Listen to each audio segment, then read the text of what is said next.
মুসা আলাইহিস সালাম এক বদমাশকে শহর থেকে গাড় ধাক্কা দিয়ে বাহির করে দিয়েছে।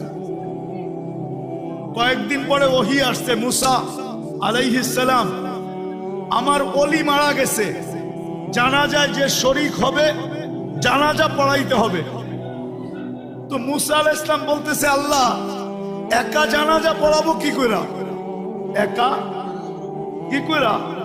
আল্লাহ চুষে চলে আসছে যে মুসা আমার বন্ধুর জানাজায় যে শরীক হবে আমি তার গুনাহ মাফ করব, আমি তার গুনাহ। এই সুযোগকে হাতছাড়া করে চলছে বনি ইসরাইল, যা দেখে জঙ্গলে পড়া আছে ওই পুরান বদমাশ যাকে মুসা আলাইহিস সালাম বাহির করে দিয়েছেন। আর বনি ইসরাইল ছিল একটু গারতেরা জাতি, গারতেরা, গারতেরা বুঝেন, রগ একটা বেকা আর কি।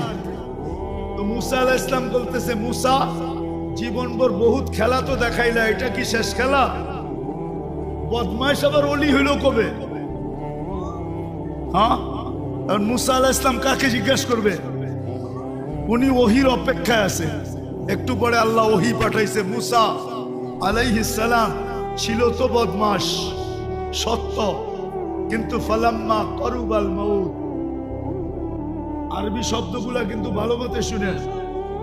ফালাম্মা করুবাল মউত, যখন মউত একবারে সন্নিকটে চলে আসছে, রাআ ইয়ামিনা ওয়া শিমালা, ডাইনে দেখছে বামে দেখছে, আমামা ওয়া আরাআ, সামনে দেখছে পিছে দেখছে, করিবা ওয়া বাঈদা, কাছে দেখছে দূরে দেখছে, ফালাম ইয়াজিদ আহাদ, কাউকে পায় না মনের কথা বলার জন্য। ফালাম্মা রাআল উফুক,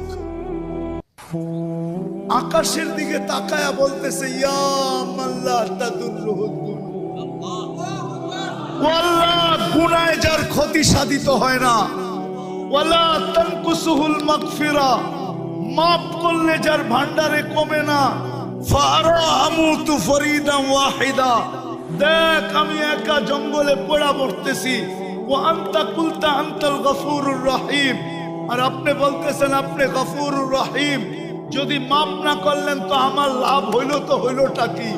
আপনার এই নাম দিয়ে আমার কি লাভ হইল? আল্লাহ বলতেছে, মুসা ইসআল বনি ইসরাইল মাযা উজিব, ও মুসা তুমি বনি ইসরাইলকে জিজ্ঞেস করো আলাইহিস সালাম আমি কি জবাব দিব।